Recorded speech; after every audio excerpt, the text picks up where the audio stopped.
Good evening, Rally Towel Sports family, and welcome to another episode of the Generous Degenerates. I'm Corey, and tonight we've got a great show for you. We've got a special guest, Jeremy Layton of the New York Post, the sports betting editor for the New York Post, is going to be joining us tonight.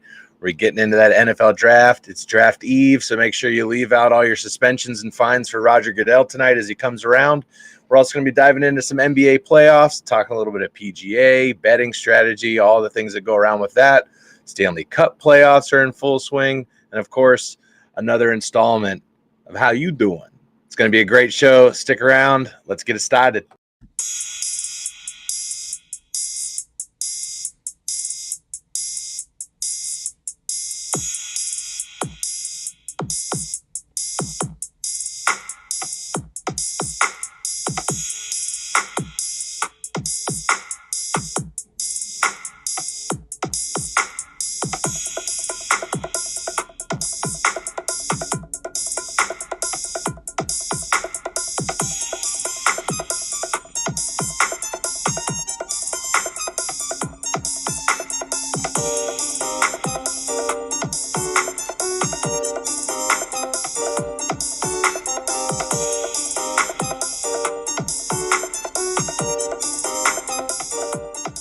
This is the Generous Degenerates, presented by Rally Towel Sports.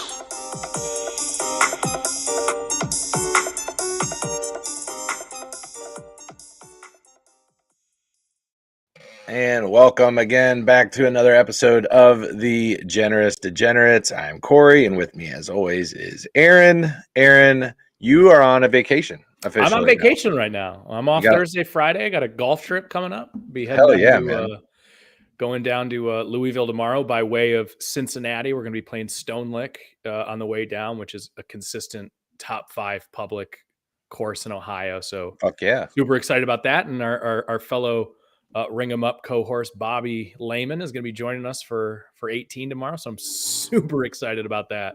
We'll be getting off around noon tomorrow and probably be filming a little bit of content as well. That'll be fun for the channels, just to keep it a little interesting. Absolutely. Obviously, I'm gonna edit out all the shanks. Yeah, only good shots. Only good shots make the socials. Come on, let's go. But no, we got a great show tonight. We got a special guest. I think let's just go ahead and bring him in. Let's get this thing popping.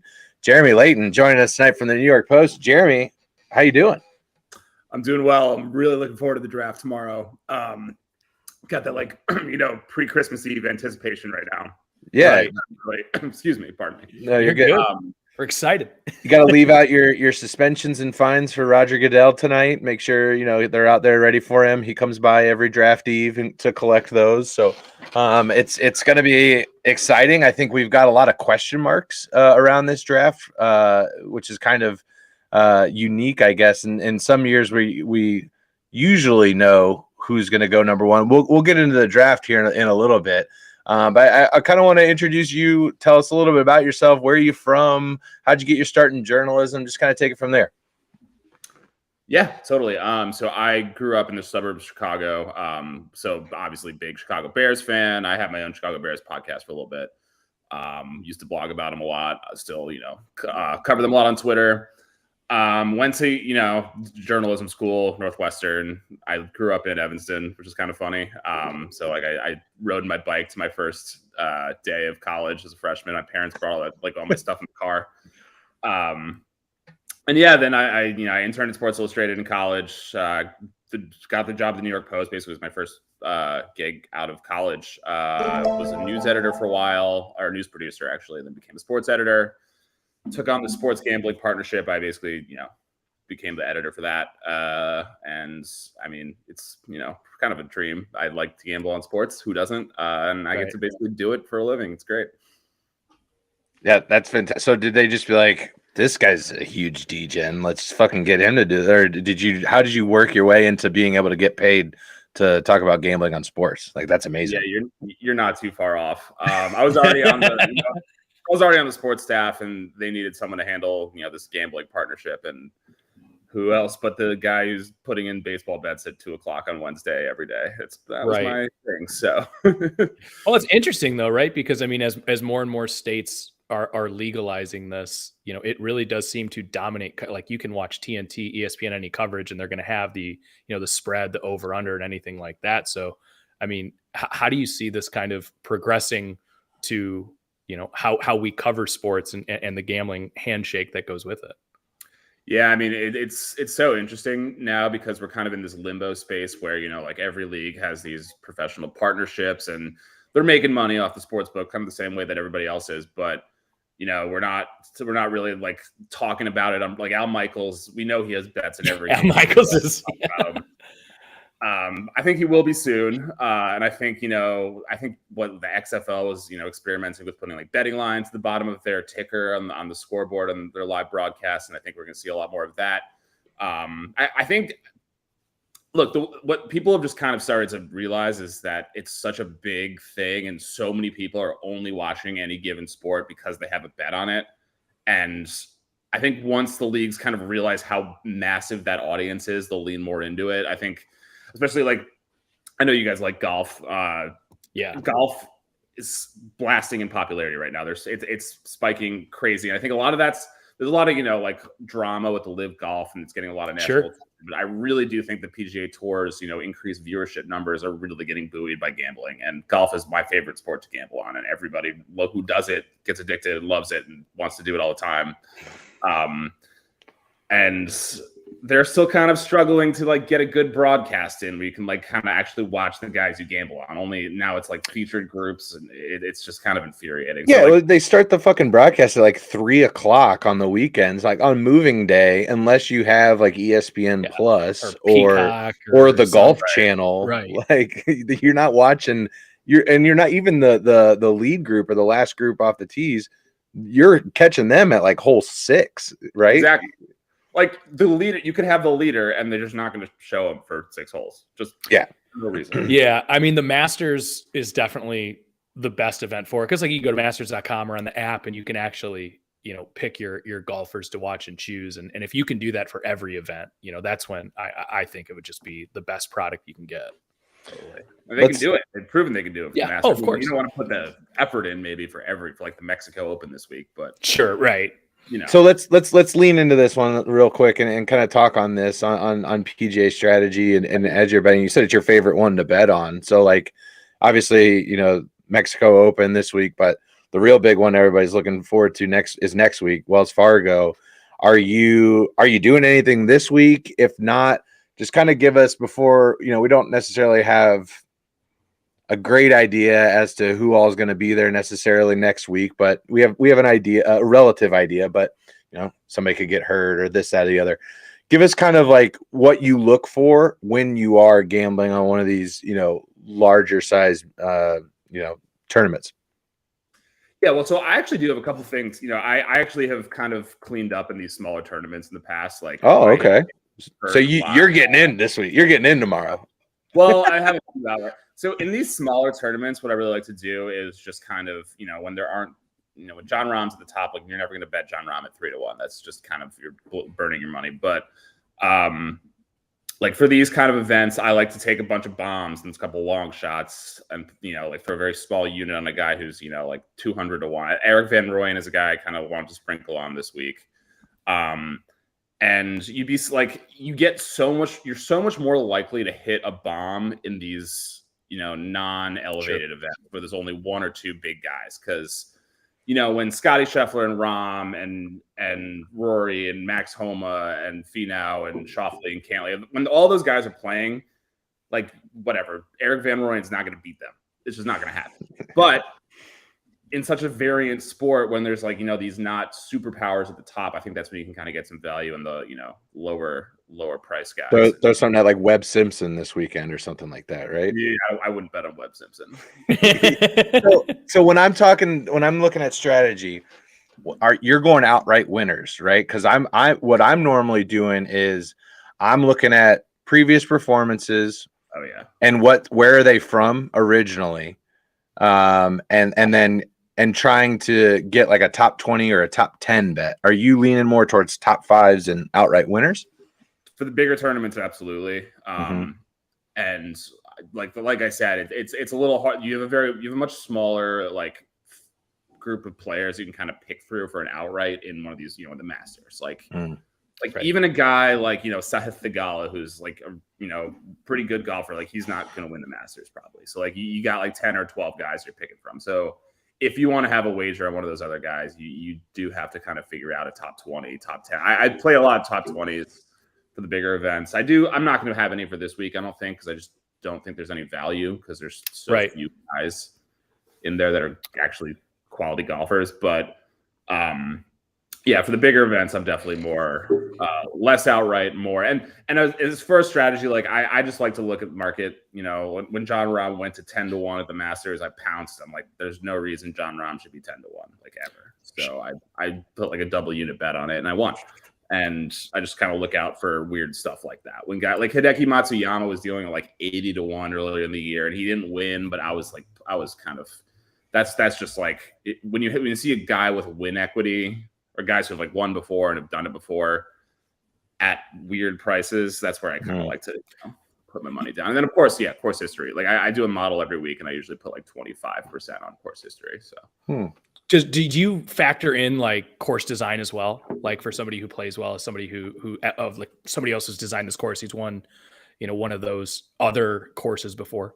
Sure, totally. I mean, like Pete Dye court, like there's a lot of Pete Dye. Dye. Like a Dye court, that's like when I was thinking like RBC, like 2 weeks, 3 weeks ago. Like Jordan Spieth is always doing well on courses like that. Like this is the first guy that comes off the top of my head. But people, some guys can putt better on Bermuda, and some guys can putt better on Poa-annua. Like it's definitely like I like looking at a course previews, like 18-hole course previews to figure out like length, like are there these long par fours? Like are guys good with long irons? Are these short par fours? Will a guy who can drive it have an advantage? Are they short fairway? Are they like narrow fairways or wide fairways? Like how much does driving accuracy play into it? I do like to get into the weeds a little bit. Yeah, no, for sure. And I mean, like for the Masters, for instance, and we had, when we were doing our Masters preview show, I was kind of, the Masters is like the Super Bowl of golf, right? And I know that's not a perfect parallel, but in general, it definitely has the most eyes on the event. Now, there's a couple different ways you can gamble. You can be I like to have fun doing it. I'm not necessarily going to put a ton of research into it. Like your Joe Gambler who's going to watch the Super Bowl.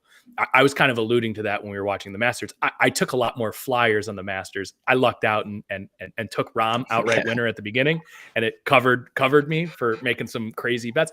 But do you ever, when you were talking about getting into the weeds and stuff like that, I mean, is it all business, or are you like, hey, this is a fun bet, or is there any kind of balance between that?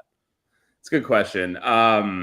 I think all golf bets are fun bets because I like watching golf. So right. I think it's like, I think what I bet on kind of guides what I root for. Like I kind of like figure it out in the inverse. I'm like, all right, like I kind of try to be as agnostic as possible to like what the numbers are saying, what the history is saying, like what the sharps are saying, what the market is saying, figure all that stuff out, place my bets. And then I'm like, okay, this is what I'm rooting for. You got a couple units to the side for some fun darts, stuff like that. Yeah, no, I do. I also like, there's a couple guys that I like betting on, just kind of all like I bet on Victor Hovland every week just because I really like him. I think he's going to win eventually, and his price is always solid. Yeah, we like Javi here too. Yeah, it's not happened. Since I've been betting him every week, which has been kind of like a couple months now. And I think couple of my guys that I like, they've just been tanking, like JT and Max. I just love those golfers, and they've had some rough fucking goes the last couple times out, man. It's just been it's been hard. Max started great, obviously started the season fantastic. Just been not great, particularly looking at RBC, and then everything since then. But I think golf is really about like recent form. I think you got to catch guys when they're on a heater or they're not. When they're not, you got to fade them. And JT right now seems like a guy I just kind of want to fade every week. Which is interesting about Jon Rahm, because the two previous big championships tournaments prior, I believe it was the Heritage. No, I'm sorry, not Heritage. It was the Arnold Palmer and the Players.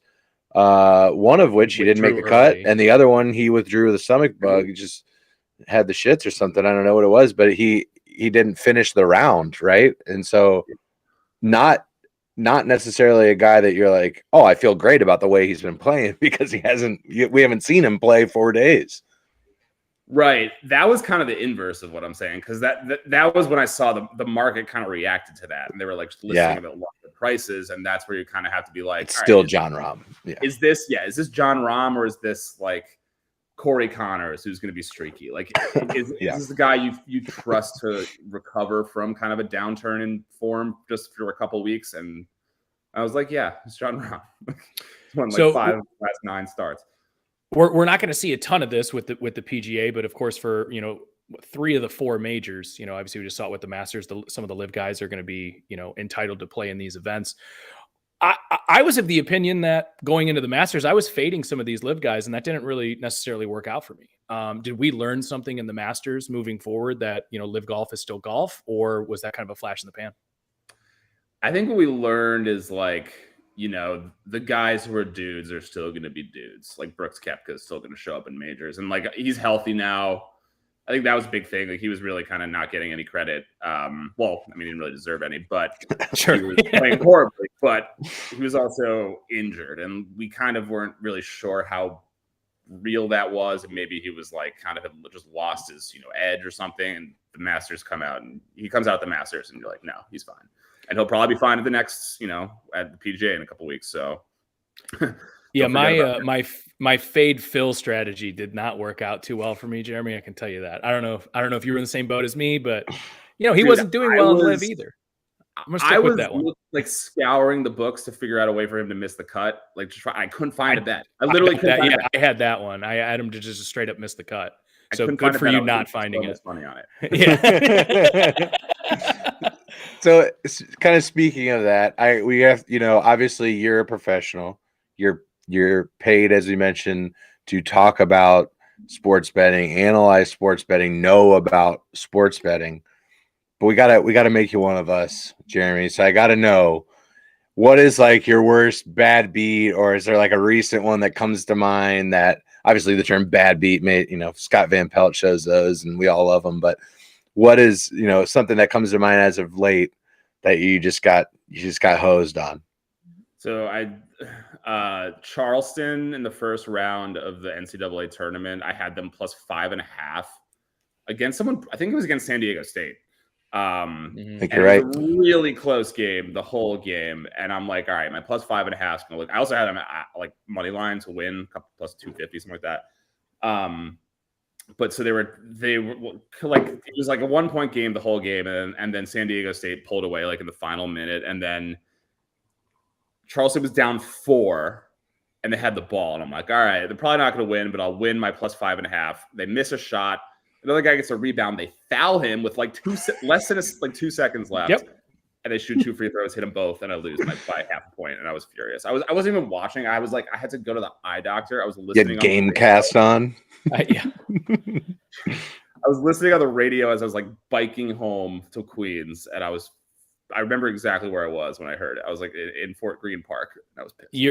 I hate to say this to you, Jeremy, but you're talking about one of my greatest wins. Because I was watching it, and we were doing like our, we were tweeting out like our locks, or I had San Diego State, whatever it was, minus 5.5, like you just said, or whatever. And I had no business winning that bet, but same thing, right? So there's always the opposite side of it. It's just, I'm sorry, it's funny. Like right when you said Charleston, I think it was San Diego State. I immediately went back, because this is now like a month and a half ago, of exactly what happened. Yeah, it's crazy how they stick with you like that. It was a great March Madness, especially for a game. I mean, I just had such a great time in general. Being able to live betting March Madness this year was probably one of my favorite things. I think my favorite one was probably when I took FAU money line at halftime against Tennessee. Nice. Yeah, they were down pretty big, right? It's like 17, yeah, and the value, and that's kind of one of our biggest strategies that we talk about on this program is value bets. That's what we're looking for everywhere. The more value bets you place, the less you have to actually hit in total.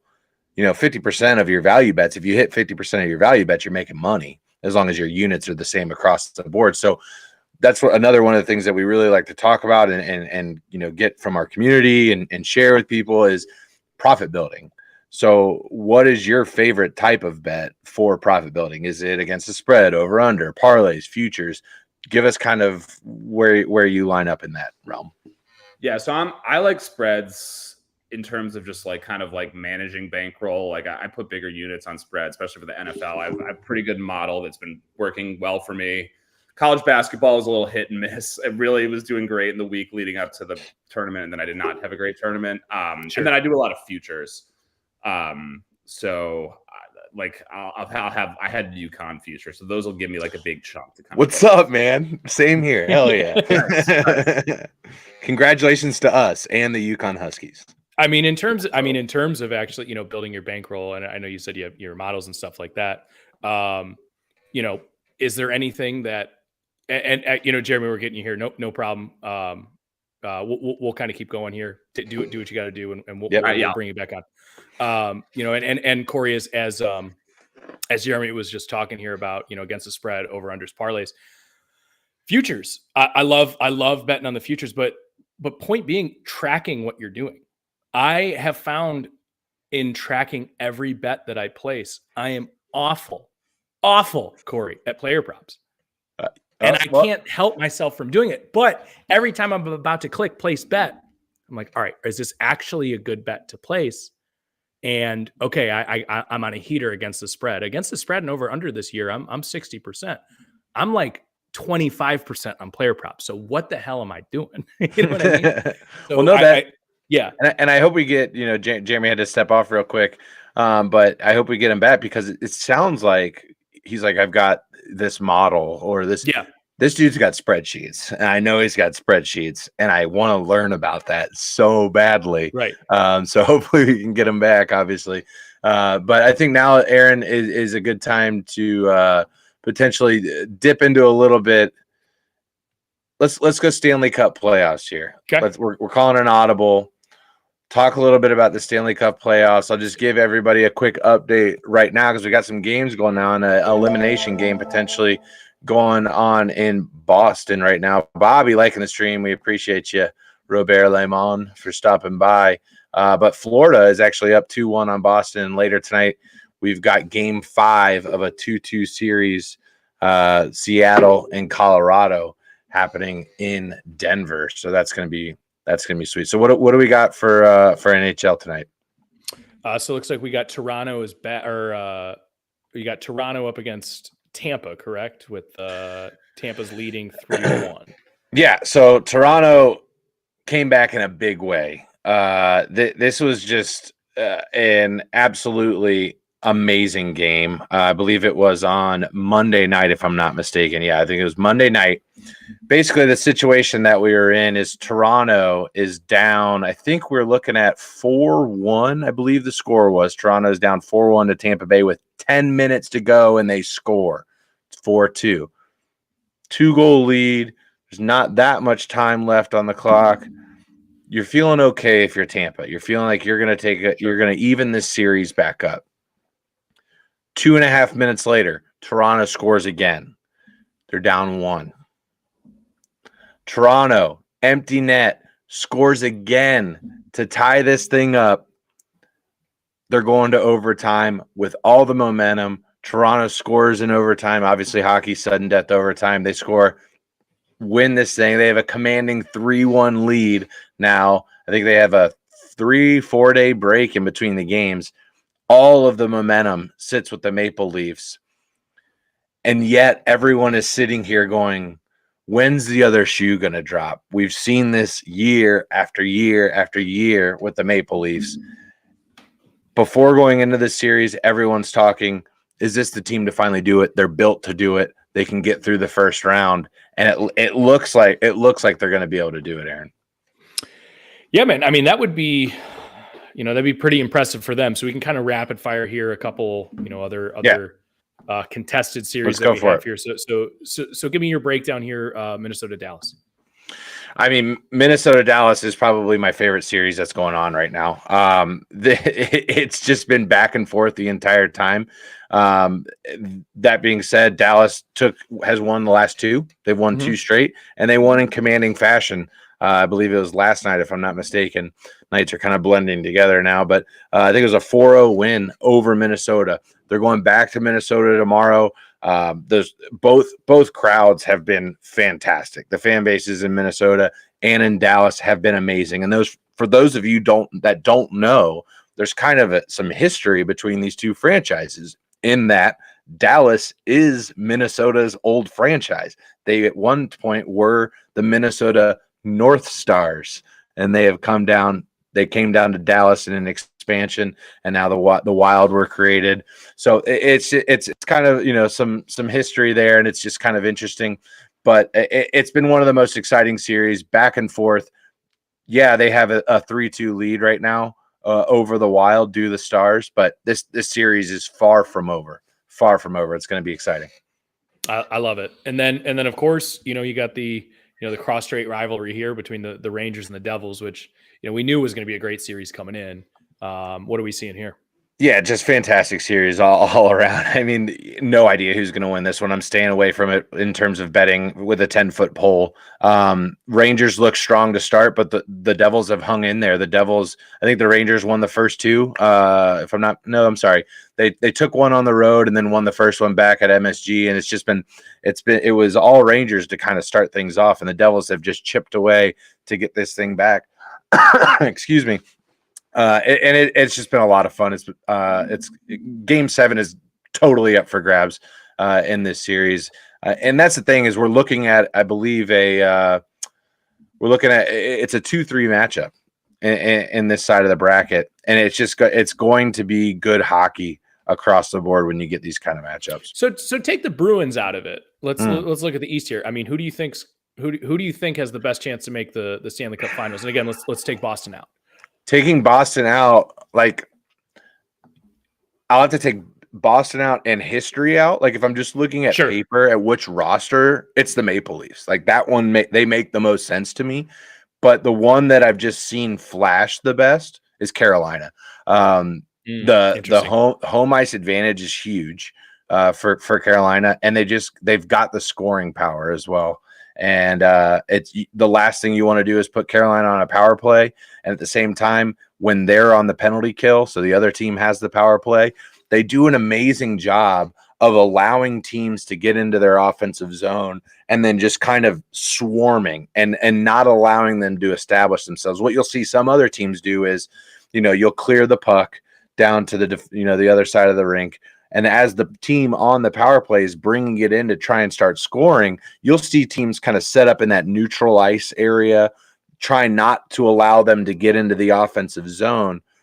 But what Carolina does is kind of almost allow you to run open ice all the way into the offensive zone and then just slams you and then doesn't allow you to establish, that thing where you see, guys passing it around the exterior of the offensive zone and looking for a way to work it inside for a tip and an easy goal. But Carolina would be the other one that I'm kind of looking at as that team that can, obviously the Islanders avoiding elimination last night, getting the win over Carolina, but they're the other one out of the East for sure. So yeah, Boston's not a team you're going to get any value with if you're going to bet any kind of future on that side. Not right now. Not right now. I had one about Carolina and say maybe that's the one that I can squeeze a little bit out of. In terms of like an Eastern, right. Eastern... So to give you the parallel, of course, it looks like, and we'll move on to the NBA, but it looks like we don't know what's going to happen with the Bucks here. I mean, they're certainly not getting crushed at the books right now in terms of winning the series outright, and they need to win 3 in a row or they're done. Yeah. But the point being is the Celtics right now seem like the smart move in winning that bracket, and I believe they're sitting at -120 to win the East. No. The bet right there is the Sixers. The Sixers with the Celtics just losing last night with Trae Young the way he did. Guess what? You just gave Joel Embiid 3 more days of rest. Yeah. You know what I mean? Like that's the kind of stuff we're trying to look at. Absolutely. So keeping it on the ice here, let's move over to the other side of the country. We got the Kings and the Oilers. What are we looking in this series? What have we seen so far in another tightly contested series? Another tightly contested series and another series with a little bit of history out of the Western Conference. Obviously, we're talking about the great one here. Leaving Edmonton to go to the Los Angeles Kings. Of course, I'm talking about Wayne Gretzky. So a little bit of history between these two franchises, and you're getting Will Ferrell out there at the LA Kings games in white and black checkered face paint. He's getting all into it. Obviously, part owner, I believe, of LAFC, if I'm not mistaken. Is he? Cool. Yeah. So, but he's gearing it up out there. But two great teams. Obviously, you have, interestingly enough, the best player in hockey and Connor McDavid on the Edmonton Oilers as well. It's been an electric series. You've got two teams that can light the lamp at any time and just go off. So it's been a lot of fun. Obviously, Edmonton taking the lead in the series. We go back to Los Angeles, if I'm not mistaken. I think tomorrow they play. I'll have to check that one. But either way, it's kind of hard to stay up and watch like a 10 p.m. puck drop. I totally get that. But if you're looking, again, we emphasize this every week, or at least I do on my soapbox here. And if you're just looking for an excuse to enjoy hockey a little bit more, there's two series that I would really look into. It's Minnesota versus Dallas, and it's LA versus Edmonton. Those are just fucking balls to the wall hockey. It's fantastic. It's quality hockey up and down. And honestly, Seattle and Denver. Yeah. I watched a Seattle Kraken game for the first time the other night. That place is nuts, dude. Seattle sports fans are elite. Yeah. Elite. Do you know about that arena that they're playing in over there, by the way? For Seattle? Yes. No, wasn't it originally they tried to build that to incentivize the Sonics return, right? Carbon neutral, I believe. Oh yeah. It's like climate. The fucking ice is made of rainwater. I'm pretty sure it's insane, and I don't think it's very big. Let's put a pin in the hockey here real quick. We'll come back to it here. Let's take advantage of our guest's time here as I think he's ready to come back. Jeremy, there he is. What's up? That was Jeremy? honestly a great pivot from you guys. Sorry, this is an emergency phone call. No, trust me, we're good. We appreciate you letting us know. Hope everything's going okay. Yeah. I'm not 100% sure where we left off, as we just kind of went a little icing there. Why don't honestly probably a good pivot in general just to kind of move into the NFL draft, as we had kind of spoken out. So we got to know though. I mean, do you have a team, or are you just I'm a bettor? I'm gonna just be rooting for the bets that I have on the board, or is there a team that hits close to your heart that you're don't even care about the bets, but I just want to see how my team's picking this weekend? So I'm a huge Chicago Bears fan. Like you did mention that, yeah. They're my favorite team in all sports. We gotta mention this then. That this is how we started talking in the first place. Is you had tweeted something in the effect of, "Oh God, Lions fans are already insufferable" or something like that. And I had said, like, as a podcast built to support small market franchises, we disavow Jeremy Layton's comment. Something that. So thank you for being a good sport about. Now are we all set? Are we all square? Now that the Lions kind of got a little karma this past week. Dude, rough, right? And oddly enough, we're on a sports gambling podcast right now, right? That's fucking insane. Who knew the Lions? But would be taking potentially a wide receiver in the first round. But it's got to be a big day for you as a Bears fan, then, right? Listen, I've made my jokes about the Lions. Are we talking about the draft? I'll do my thing about the Lions. I made my jokes about the Lions. I don't think the suspension is going to really affect them that much. I think they're still probably the prohibitive favorite to win the division. I think that they're probably still the best team in the division. Best player involved will be back week 7. So, like, it's not great, but I don't really think it moves the needle more than like maybe half a game, a quarter of a game, if you're like looking at, futures or win total, stuff like that. Okay. I thought it was just funny because Lions fans were getting pretty cocky on the Twitter webs. They have to, though, right? Like, I'm a Browns fan. We haven't won shit in forever. You know what I mean? Like, we'll take any. And that's the irony is, and I wrote a piece for our website. This is new territory. Like, I have never had a draft season where I could give two shits about, because I haven't picked until this is our Super Bowl, dude. And it's nothing for me. Yeah. Like, it's odd.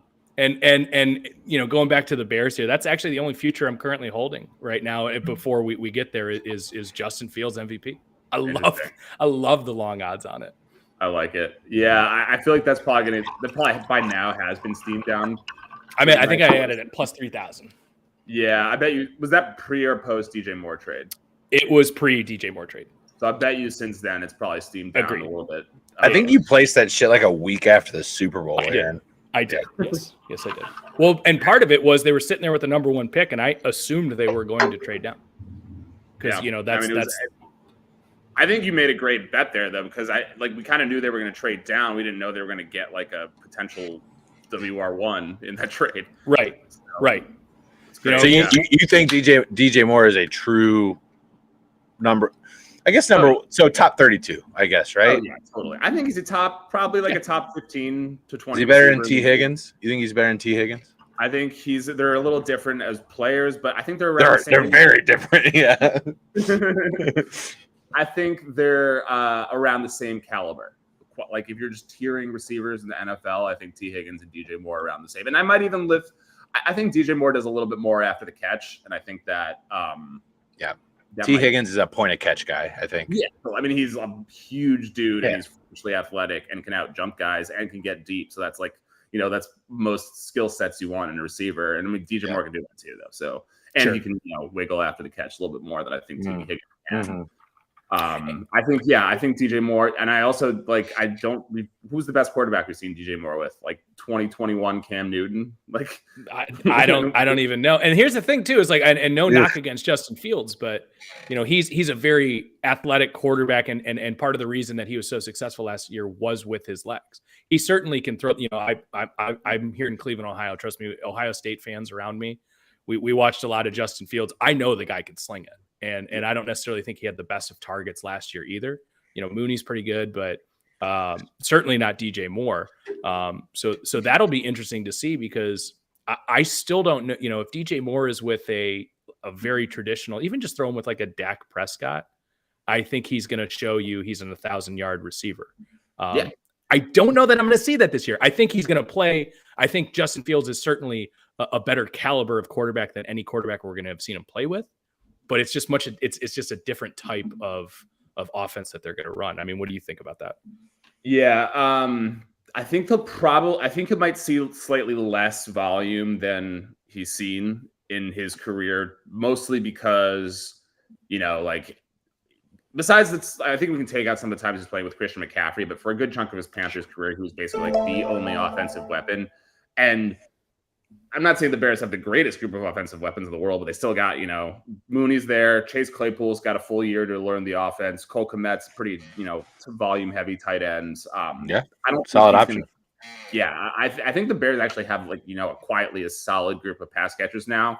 They're going to be able to spread the ball around a little bit. And yes, they're not going to throw as much as a Panthers offense with, Teddy Bridgewater would have. But I do think that it's just going to revolutionize the passing game so much to the point where they're going to increase volume from what they did last year. Like last year is just not, sustainable for an NFL franchise. And I think that's kind of a little bit in, part of it was because, second-year quarterback, first-year offensive coordinator, no pass catchers, no pass blocking offensive linemen.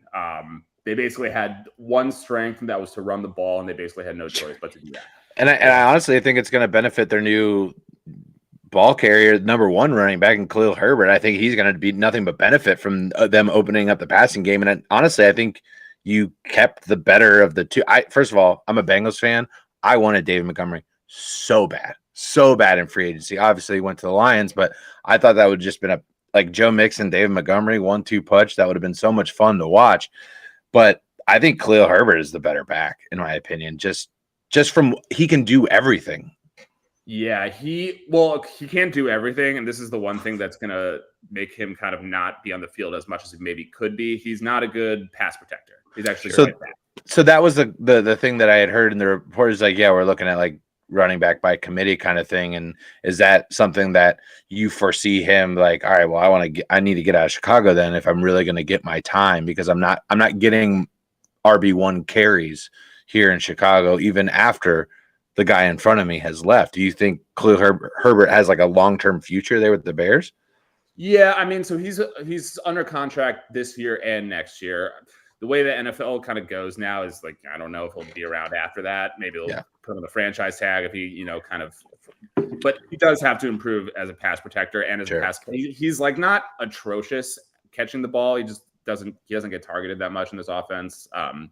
And what makes me a little bit nervous now with the Bears, skill position or running backs is like Khalil Herbert feels like a guy who's going to be on the field primarily for rushing downs. Sure. When you factor in what he's done in his career so far. When you think of Deonta Foreman, kind of similarly, like he's not as bad in pass protection as Khalil Herbert is, but he's not as explosive. And you kind of want like a guy on third down. You want a guy who can be a little bit more explosive and can, catch balls out of the backfield. And I don't know if that's either of them. So I just kind of don't know what they're going to do there. They have this guy, Treston Ebner, who they drafted in the 7th round last year. And he was like maybe the worst player in the NFL. Like he was really not good. And I just don't think he's done anything to warrant, snaps from this team so far. Like maybe he improves in the second year, who knows? But it's going to be interesting. I still think they could add a guy in day 2, day 3 and catch passes and pass protect a little bit. I love it. So we got a couple questions here in the chat. So we got Bobby Slay here. Bobby, what's going on? He wants to know who you think the first quarterback off the board is. Oh, it's Bryce Young. That's probably been decided. It's probably the only thing we know about this draft, honestly. Oh, so my lead in here talking about maybe we don't know. You're saying no, we know it's Bryce. I mean, Vegas odds haven't moved. I'm sure you guys followed this whole Will Levis thing with the Reddit post. Like, I don't put. He's putting mayo in his coffee. Yeah, can we talk about this real quick? He's putting mayo in his fucking coffee. What is this shit, dude? I think I did see the Reddit post though, where the guy's like, and the odds moved overnight like a hurricane. Crazy, yeah. The Mayo thing, I think he's just trying to do a bit. Honestly, like I think he's. I joked on Twitter. I said this is worse than the Laramie Tunsil video, and he put it out himself.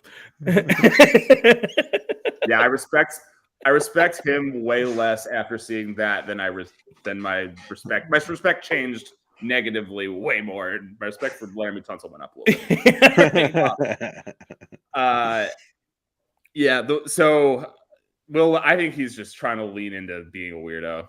And that's and so obviously the draft, the first thing we talk about obviously is quarterbacks. That's the biggest, most important position in football.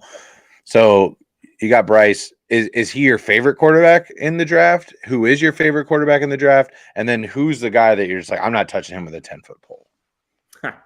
Out of the top 4. Bryce, I'm only interested in the top 4. I don't give a fuck about anybody else. I'll list my top 4, and they are the top 4 in my order. So I got Bryce Young at number 1. I think he is the most special passer in this class. I think when you look at guy like CJ Stroud is my quarterback 3. I like Richardson better than him. Wow. And the big difference I see between Bryce Young and CJ Stroud is kind of like the second reaction when the play breaks down. Can you move a little bit in the pocket? Can you make throws off platform? Like Bryce Young can do that pretty much to all levels of the field. CJ Stroud, his athleticism is more like theoretical than, we've actually seen it. And his accuracy on the run decreases a little bit. Like, I think a lot of the questions about Justin Fields, about how he was like propped up by great receivers. For some reason, I feel like CJ Stroud he's getting that a little bit. But I think he throws with great anticipation, with great accuracy. He's accurate at all levels of the field. But like, I see a bit of a more transition to the NFL when he's not able to like sit back in the pocket and cook steaks all day. Whereas Bryce Young, like he can get out he showed it on tape a lot where he's able to, like, if he's pressured, he can dodge, evade pressure and throw on the run. And that's, you see Joe Burrow doing that all the time. See Patrick Mahomes doing that all the time. Like, you see Justin Fields being able to do that, honestly. And it's something he'll, continue to flesh out. And I don't think he's anywhere near the level of those two guys I mentioned. But I value that a lot in a quarterback. And I think CJ Stroud is kind of he feels a little bit Kirk Cousins-ish to me. Just that, like, he's a good passer. He's a very accurate, very precise, like, passer that can see the whole field and throw with anticipation. But what else can I want a little more? Like, sure. I mean, we saw him. Sorry. No. I was just going to say, I mean, we saw him struggle against Indiana. We've seen him struggle against Purdue. One of the best college games he played was against Georgia, which is a theoretical 11 NFL defense. I mean, what's the stock in that?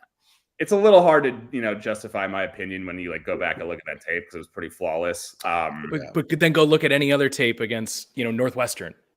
Right. You know what I mean? Right. Exactly. And it's like, I don't know. Hey, way to hit home there, Aaron. Nice question.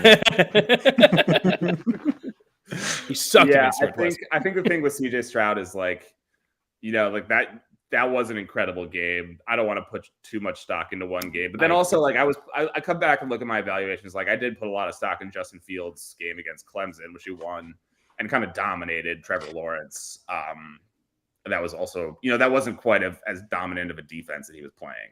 So it's a little bit like it was a similarly dominant game, and it gets a little hard to justify like being a little bit colder on CJ. I still think he's I still think he has a high floor and a decent enough ceiling that I would definitely like. I think the Texans should probably take it. So you have Young, Richardson, Stroud, Levis. Is that the order? That's correct. So I want to ask you this: between Stroud and Levis. I want to ask you this. Let's just say, so that's the 4, right? Let's say Kenny Pickett was in this draft. Where does he fall in that 5? So I'm pretty low on Will Levis. I think I'm just trying to gauge this year. You know what I mean? Because you know how we had such a run. I'm gonna walk you through my evaluations of both guys. So Levis, I kind of view as like a good amount of upside. He has, huge arm. He's a gunslinger, but he just like makes crazy decisions and bad mechanics. Sorry? I think he has bad mechanics. Yeah, he's all over the place. Like he's not consistent at all. Like you kind of look at him game to game and you like he's doing something different. Like it's just something about him is not. There's a lot of upside, but I think there's no floor. Whereas Kenny Pickett, I kind of felt like there was just kind of. He's just Jared Goff, maybe, with a really small hand. and yeah. Like, do you want the upside prospects or do you want the guy who could probably start 16 games? Yeah. Levis to me just looks just like Zach Wilson. Yeah. Like that's exactly a little bit of racial profiling there, Aaron. But no, all right. Is there any? Here's my question. There's no Joe Burrow. There's no Trevor Lawrence in this draft, right? There hasn't been the last couple of years. Bryce Young. And I think at least my perception of those two prospects coming into the pros, there's a pretty big gap between what we're getting out of Bryce and what we got out of, because Trevor, Joe, Andrew Luck, these guys are like, yeah, they're going to be the number 1 overall pick. It's pretty clear at this point, right? We don't have anything like that this year, do we? So, yes and no. I would say that if Bryce Young were the same player, but he was 6'2", 220, he would be a Joe Burrow level prospect. Agreed. I think if he were, and maybe even better. I think the real, and it's not, I'm not discounting it because it's obviously a very serious concern, but like the one thing with Bryce Young is size. Like if he was, if he weighed 20 pounds more, was 3 inches taller, I think he would be that level. But like, it's a guy like who's, he stayed mostly healthy. He stayed healthy in the SEC, but these are grown men coming, like tackling him. Not getting that protection in the NFL. Probably going to be on a team in the Carolina Panthers. It's not very good. Like, their offensive line's fine. Like they have a couple, solid players there, but they're not the best offensive line in the league. He's going to be pressured and he's going to take hits. Going against Cam Jordan twice a year too. Sure, against I mean the Bucs have a pretty gnarly defensive line. Yeah. Honestly, the Falcons just got Calais Campbell, right? And like, what if they draft? Yeah. They could draft an edge rusher in the first. Sure. What I'm saying is, you got to be confident that he can hold up, or if he can play in a way where he doesn't invite hits, which he kind of does not do. He holds the ball a little bit. He takes some sacks. Like, he's pretty good at, getting out of bounds and sliding when he runs. He's like not taking on guy. He can't. He's too small. Even in college, he can't do that. So I want to get on it because you have Richardson at 2 as your second favorite quarterback, or the second best, however we want to phrase that. I'm a Gators fan, big Gators fan, and before he even announced, I had said on this program, I think he should stay another year. I don't think he's ready, because I had watched him play, and you talk about a guy that's all over the place. I mean, yeah, did he get better throughout the year? Absolutely, he got better throughout the year. Does he have those like highlight plays? Just watch the Utah game. Of course he does. He has amazing plays in that game. I was under the opinion that he's not ready, but all these people that are paid to know way more about football than me are saying that Anthony Richardson is the shit. Like, this dude he's absolutely going to be a starter in day one. Am I crazy for not believing that? I think there's like a very long answer that I could give you. By the way, I did have Utah in that Florida-Utah game, and Cam Rising threw a pick in the end zone, right, to lose it. That was a little unfortunate for me. But Anthony Richardson, so I think there's like, I don't consider myself an expert on any of this, and like not even close. Like I kind of like look into, like athleticism. I watch tape. I look into stats. I kind of compile it all and kind of base my ranking on like where I think this player could end up. Okay. I think the ceiling for Anthony Richardson is unlimited. I legitimately think the ceiling for him is the best quarterback in the NFL, because he's in a similar mold to like a guy like Justin Fields or Jalen Hurts. He's just like a big athletic monster who can sling it. And, guys come, out of college like that a lot, and sometimes they don't pan out. But Anthony Richardson does some like semi-high level quarterback things. Like, he doesn't take sacks. He is pretty good inside the pocket. And I think I'm not super sure about like how much college experience helps you in the NFL. I don't have a good answer to that question. If it does, if it's like valuable, then yeah, he probably wants to go back. But if it's like, he can learn being on an NFL team, like he can develop. Yeah. I don't think that we live in a world where quarterbacks sit anymore. I think he'll probably be playing for sure. And not even because he should, just because he will, and that's just how it is. Whoever, whatever quarterback he's sitting behind is not going to be there. There's a reason that the team drafted a quarterback. Like, they don't have a long-term plan ahead of them. Well, so when a GM or a coach drafts the quarterback, their clock starts ticking. Exactly. Yeah. Immediately. Yeah. Unless it's like the Seahawks, like the one example where I could see it maybe having be able to sit for a little bit is like the Seahawks draft him. They got Geno on like, basically a 2-year deal with third year that's not guaranteed. And that seems like that seems like almost a perfect situation for him. Oh my God. Yeah, he got 2 great receivers.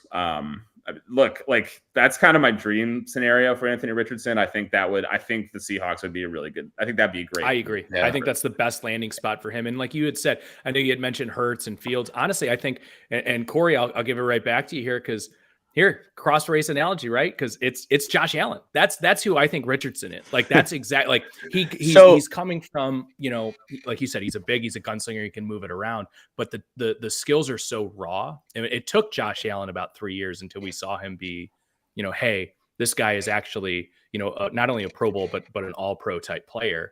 Yeah. I don't think Richardson is going to come in right away and be your day one starter. But I certainly think he can come in and whether it be a Geno or sit for a little bit, whether it be till the bye week even. Well, and that's kind of I think he like almost like has the frame of like a Roethlisberger, but can move like Mahomes. Like he's just fucking huge. He's a cyborg in terms of genetics. He's just absolutely amazing. And maybe it was a little bit of fan selfishness that I wanted him to come back for another year at Florida and help Billy Napier restore the roar at the Swamp a little bit there. But it was there was just a lot of inconsistency, and I think that was due to the inexperience. But at the same time, like pro ball and college ball, Completely different. We went down an Anthony Richardson rabbit hole. I want to be respectful of your time and kind of finish up here. The put a bow on the draft and get to some NBA action here. But so let's get let me just rapid fire these out to you. Any draft futures you like? Strongest position in the draft, and then like what's the position that like if you need this, you need to address it early. Okay. As far as futures, let me pull up my list of bets that I got here. Fuck yeah, dude. A handful. Also, how many spreadsheets do you have for gambling? The limit does not exist. Fuck yeah, Mean Girls reference. Let's do. Jeremy's one of us. Okay, here's a future I like. So, why are we so sure that Jackson Smith and Jigba is going to be the first receiver off the board? I've been hearing like Zay Flowers met with the Patriots for like 2 full days. They're picking at 14. They're known to kind of do some wild card stuff in the draft. He's plus 550, I think, to be the first receiver taken on DraftKings. So that was one I put in, and that's like I think JSN's probably still most likely to be the first receiver taken, but that's just good. Would 14 be a little late though? Do you think? I think so Green Bay is at 13. Oh, they do it just to fuck with Aaron. But like they didn't take a receiver last year. They didn't take a receiver the year before that. Like, what makes me like? Are they really going to be that petty? Just take a receiver? Yeah, I don't see it. I want it. We'll take them. So the Jackson Smith and Jigba, I think he's great. I think he's by far my number one receiver. But I think the NFL kind of gets this this weird thing about slot guys, and he's going to end up being the best slot guy. It just doesn't pay the same. It's kind of like the right tackle to the left tackle thing. Like, I 100% agree. Get a really 100% agree. Right Great analogy. Like, come on. But I think that sometimes that NFL falls in these traps, and Zay Flowers has better speed. He's smaller, but a lot. But he's got great agility, great speed, tested really well. I think there's a sneaky. I think it's more like it should be like 3-1 that he's the first receiver. So 5.5 to 550. Like I like that. And then there's a lot of smoke right now around CJ Stroud going number 2. His line moved pretty dramatically in the last couple hours. Like he was at plus 550. Now he's at like 4-1, crawling apparently the Texans. I just look at the Texans and I'm like, you got it makes sense. You need to get a quarterback. Like, what are you doing here? Like, you're not going to get Will Anderson at 2 or Tyree Wilson at 2 and then think you can trade up again. Like, that's just, I think they know. I don't think they're that dumb, and I think they'll probably end up taking a quarterback. And I think that's another thing that should be around like 2-1 or 3-1 that I got at 5-1. So these are kind of just like, as we're talking about value, these are value bets that I kind of like. In terms of strongest position, was it the next one? Yeah. So what do you think is the deepest position in this draft? The answer you'll get from a lot of people is tight end, and there are a lot of really good tight ends. I think that's fair. I think love hearing that as a Bengals fan. Hell yeah. I think you'll be able to get a guy either at the end of the first or in the like Michael Mayer seems like he'll probably go pretty early. I've heard a little bit of him to the Jets buzz. That's 25-1 right now. I think there's a lot of different skill sets that you can kind of gain from the tight end group. I think they're very varied. I think you got a guy in Darnell Washington who's huge and raw, or a guy like Sam Laporta from Iowa who comes from he's pretty complete and can block and can catch pat. Like they produce a lot of like well-rounded tight ends. I think you can get upside. You can get safety. I think you can get it at a lot of different spots in the draft. And then where are you at on Dalton Kincaid with the back injury? I like Dalton Kincaid a lot. I watched a lot of Utah football this year. I don't know why. I just kept betting on them or against them. I just always had a position in Utah, so I just watched a ton of them. And I just think he's got great hands. He's a very dynamic athlete in space. There's an injury. There's injury whispers. He didn't really work out for people apparently this year. So that might make – that's why I'm pretty confident that Mayer's going to be the first tight end drafted. I just don't think a good price for that right now in the market. I think he's become kind of a pretty heavy favorite. I think the Jets are a sneaky option to take him at that 15th pick they now have, 25-1. And then, I do like Dalton Kincaid a lot, though. I think he can end up being a really good pro. Yeah, I think the word on the street, a lot of people think that's where the Bengals are going, getting another weapon for Joe Burrow and the tight end. Obviously, getting Irv Smith in free agency is big, but injury concerns there as well. But ton of talent out of Irv Smith. I mean, the guy is just raw talent, absolutely. But injury concerns with Dalton Kincaid are huge. Tez, thanks for liking the stream, man. Appreciate you dropping by. But I guess his doctor called all 32 teams. Was like, yeah, he's good. So I don't know his doctor, right? What? That's a red flag for me. Who knows? Who knows? Move the needle like 5%. Like, I don't know. So the other one was like the opposite of the inverse of that. Like, what is the position that, like, if you need this, you better draft it in the first round? Yeah, it's a good question. I think my answer will be probably it's a little bit of it's a weird answer. I think tackle. I think you're not going to find a Pro Bowl caliber player later in this draft. I think the guys with the high upside are actually getting pushed up the board a little bit. So like Paris Johnson, Broderick Jones are both guys that I don't think are going to come into the NFL day one and be able to like pass block against elite edges. I think they have some work to do, but Paris Johnson has this huge frame. Broderick Jones has this incredible speed and movement skills. I think there's a lot of upside, and you're kind of buying into the upside there. So if you want a Pro Bowl tackle or a guy that can develop into a Pro Bowl tackle, you got to probably take one of those two. Darnell Wright, I think, also has a ton of upside at right tackle. But like if you look down the draft, there's a lot of guys that are interesting, but have I don't think have crazy ceilings. So if you want the guy who's going to be your franchise left tackle, I think it's something you got to address pretty early with one of those guys. And you kind of have to hope a little bit because I don't think there's any guarantees that either. I like Paris Johnson a lot. I think he has great, he's a big dude and he needs to get stronger, but he has a great frame to grow into. And if he can refine his pass block, he's still young. All these guys, Broderick Jones also pretty young. Darnell Wright pretty young. So those guys have some development left. So if you're looking into if you want a tackle in this draft that you think if you're shooting for the stars with the tackle, I think you got to take one of those early guys. And there's guys out like there's some sneaky guys I like later in the draft, but I don't know how great they're going to be. Sure. Yeah. Depth guys.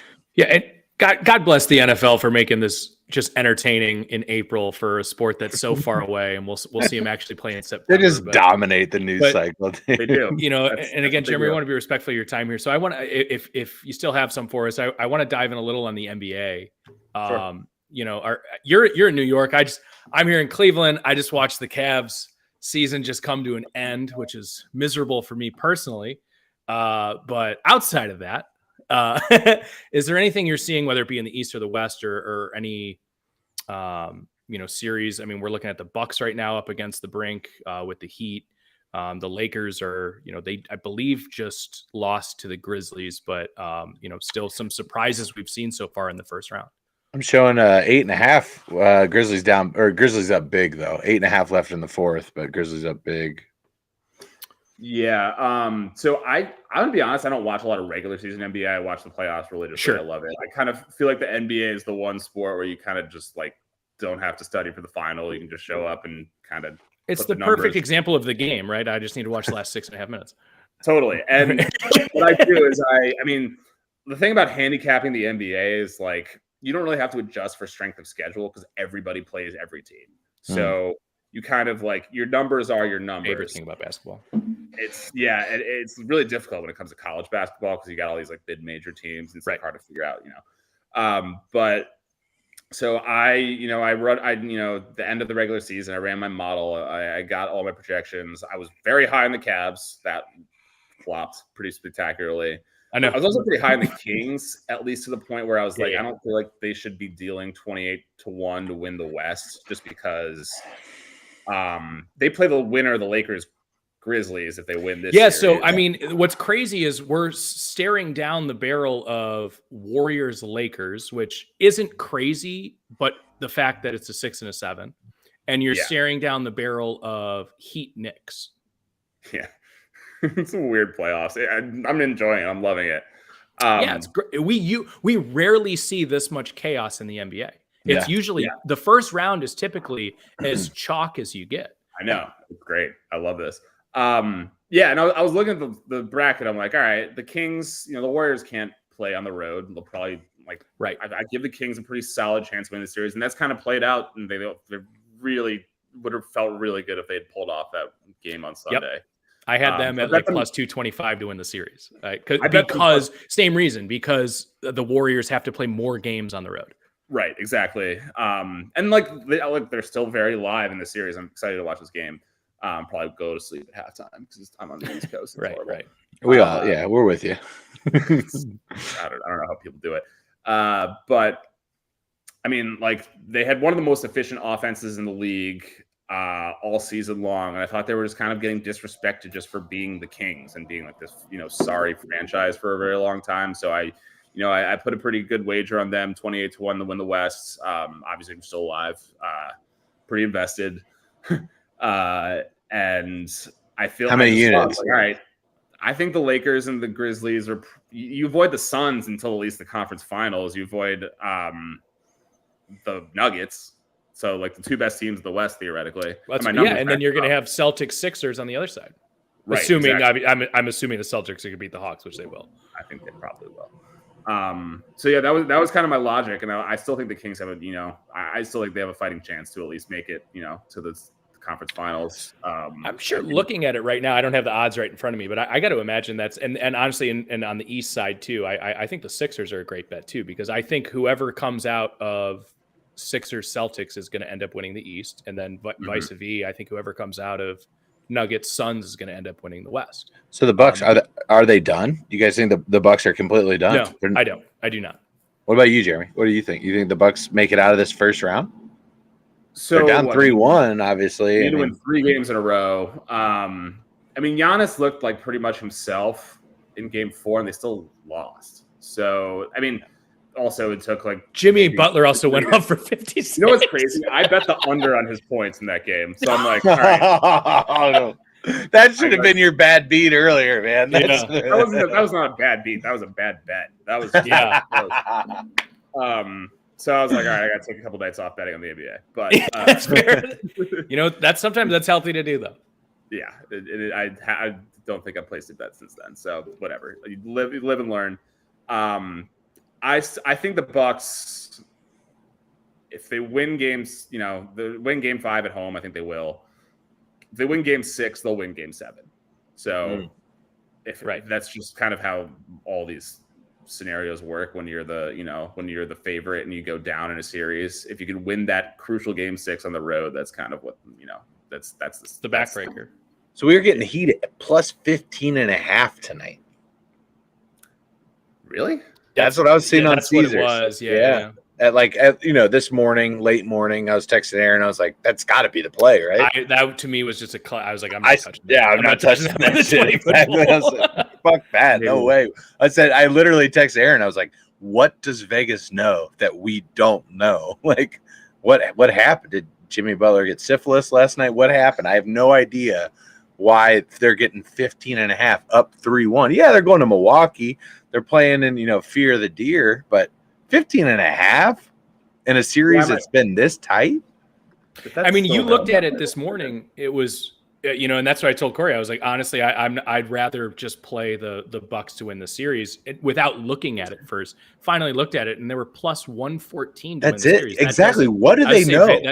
That's why I said the Bucks are not out of this at all. Yeah, I'd say so. The game started, just tipped off. Bucks are up 5-2. So live line 14.5. Changing gears. That's good value. I was kidding. Changing gears a little bit. Based on obviously, that they've got their work cut out for them tonight. 7 minutes to go, and the Lakers are down. I think it's 19 at this point against the Grizzlies. But let's say they move on. They're either going to get, and I think it's very likely, obviously, that the Lakers move on. They're either going to get the Warriors or the Kings. It's not crazy to think that the Lakers can get to the Western Conference Finals this year, right? And if they get to the Western Conference Finals, it's LeBron. It's not crazy to think that they're not going to get to the finals this year. Am I insane? It's just kind of crazy how, successfully they remade their team halfway through the season. You just don't really see that often. No. It's kind of remarkable, and you got to give him credit for, moving on from an asset that was clearly at its lowest value in Russell Westbrook, and it worked. And now he's actually thriving on the Clippers, sort of win-win.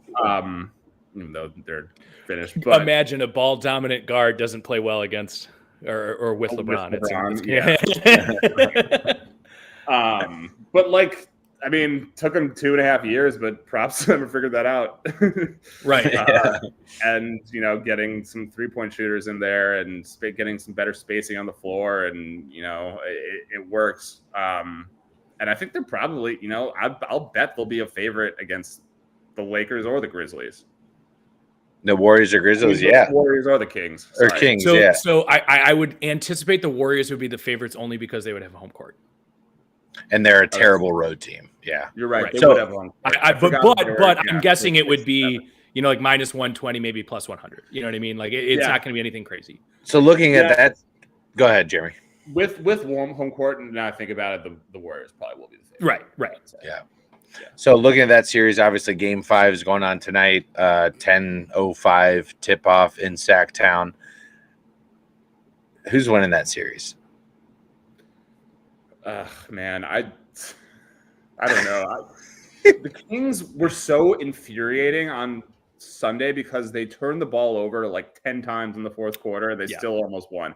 And their offense was just like De'Aaron Fox chuck up a three or pass to a guy. They got out of their offense completely. They were just completely – they felt like they were rattled a little bit being in Oakland, and somehow they almost won the game. I don't understand how that happened. So you either read into that one of two ways. Like, A, they almost basically won the series in Oakland, and you got to feel like they can believe in themselves to win 2 home games against the worst road team in the NBA.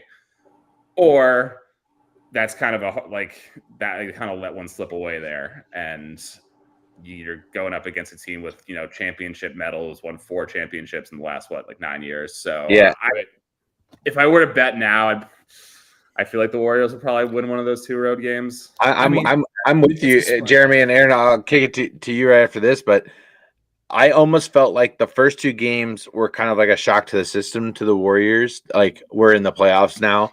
And then they get back home, and then you really see Warriors basketball over those last 2 games, and specifically Steph. Obviously, I think in Game 3 he had 29 or 30 points or something like that. He had a Steph game in Game 3, and then Draymond's back for Game 4. And that last exchange when Sacramento had the ball with the last second shot, Draymond and Steph. The lockdown defense on that between the 2 of them, that just demonstrates the value that Draymond. Hate him if you want, that's fine. He is one of the most elite playoff defenders in the last 10 years, bar none. It's not even close.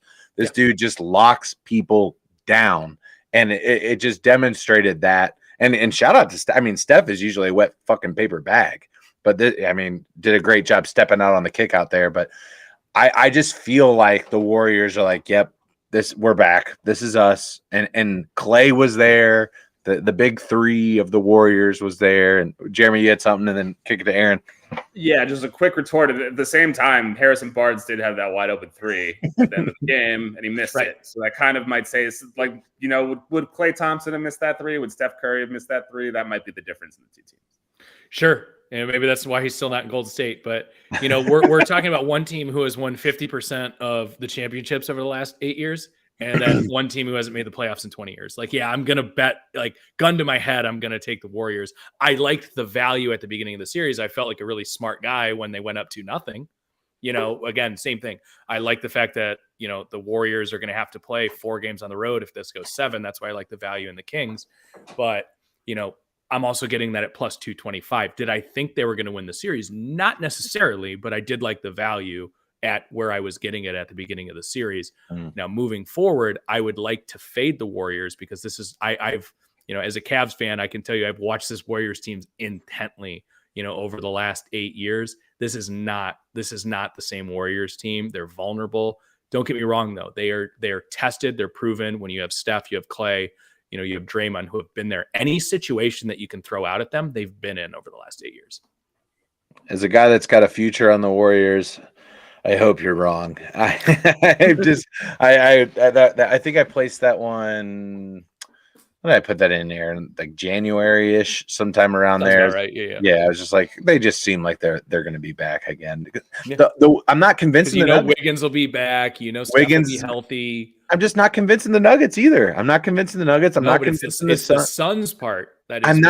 I'm not convincing them either. No, but they are the best team in the West, in my opinion. But they're an ankle away from they have no bench. Exactly. This is why I thought there was like a room for a berserker team this year, like be it the Kings or the Cavs or like one of these teams. It's the Sixers. I'm telling you, it's the Sixers. The Lakers out of the West. It's the Lakers. It's the Lakers. Lakers 100%. Oh shit! Oh my god! Ooh, yeah. Joel Embiid, LeBron. Oh, it would just be perfect. It would be perfect. All right, let's put a bow on NBA. Jeremy, you love baseball, and we haven't really dived into baseball a whole lot yet this year, just because we've just been balls deep in hockey and basketball, and obviously the NFL draft coming up. But I've employed a new betting strategy for baseball this year, and I want to put it out to you. And I've convinced Aaron to join the party as well. I'm plus today. We're good. You're plus today. I'm not, but I will be plus, and that's my point. I'm on fade the streak. That is my new strategy. Fade the streak for baseball. I'm going to run it. I waited probably about until beginning of April to start, and I'm going to stop probably at the end of August. Stop adding new streaks that I'm fading. So basically, I wait till a team has either won or lost 5 games, and then I bet them money line or their opposition money line to fade the current streak that they are on. Should I lose? Oh, I'm okay. I double down and bet it again the next day and continue to compound until I regain my losses and then some. I wanted to put that out to you as a professional that is about, talking about betting on sports and everything like that. Am I a fool for what I'm doing right now, or is this something that you can sign up for? No, you're literally just doing regression to the mean. You're just betting on regression to the mean. It's kind of the martingale strategy too. Yeah. In the opposite direction, taking advantage of a cooler market on. I mean, it's definitely smart. I was trying to do this with the Rays. And the day they lost, you didn't hang on. I did it the day before, and I'm like, and I didn't really get a chance. The second game, I was like, I didn't really get a chance to like run the numbers, so I'm not going to place the bet. And then of course they lost to the Reds, who were bad. They were like plus 300 or something like that. I had a good day yesterday. I had Sox over Rays. I had Dodgers over Pirates. What was the other one I had? Whoever the Orioles. No, I'm sorry.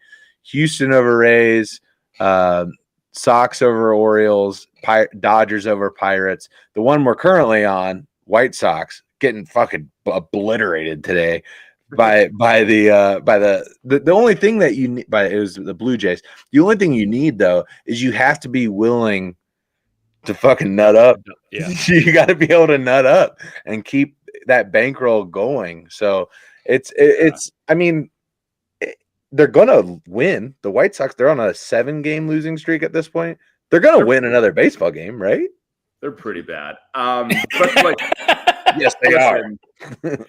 What you're doing is, it's a very smart way to go about betting on sports. Like, what you're not necessarily betting against the sports books. You're betting against other bettors who move the lines, because sports books adjust to what it's usually a lot of like pros who are betting like way more advanced than I am and betting a lot of big money. But sports books are business. They need to make money on both sides. So when they get an inordinate amount of money coming in on something, they have to move it in the other direction. And what do people want to bet? They want to bet the favorite. They want to bet the better team. So if teams start winning a lot, it'll become more and more appealing to take the other team. And that's just kind of, you want to play the market. It's kind of like the stock market. You want to buy low, you want to sell high. And it's you're just kind of doing what, naturally one would do if they're investing in stocks. So is there a certain point in this to where, like, if you get like an Indian streak, and was it 2016, Aaron, or Yeah, you we get went like 22 in a row. yeah, or like an A's streak back in the Moneyball era, or I think there was one not too long ago, a couple of years back, where you get to like a 20-game win streak. Is there a time where Vegas hedges that to where like money line for both teams is in minus odds? It's an interesting question, and I honestly wouldn't be able to give you a great answer. I'm not a pro bettor. I'm a pro sports betting editor who I follow the trends in the industry and read a lot of content and run my own models and stuff like that. I'm not making, hundreds of thousands of dollar bets. Like that's kind of a little bit above my pay grade. I'll be honest with you. No, that's fine. That's fine. Sorry. But I will say, yeah, I'm just drinking Terramana and having a conversation with a buddy at this point. Totally.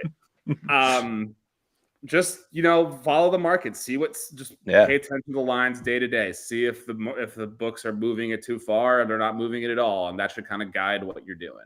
And I also think people who bet spreads and totals and money lines for baseball every day are insane because it's such a volatile game. Yeah. And what I like to do with baseball is I like playing into that volatility and betting longer odds things like home runs, steals. That's basically where I've been making my money this year. I developed a pretty solid home run model that has just been completely letting me down the last couple of days, and I've just been taking L. So it's due. L. It's due. Yeah.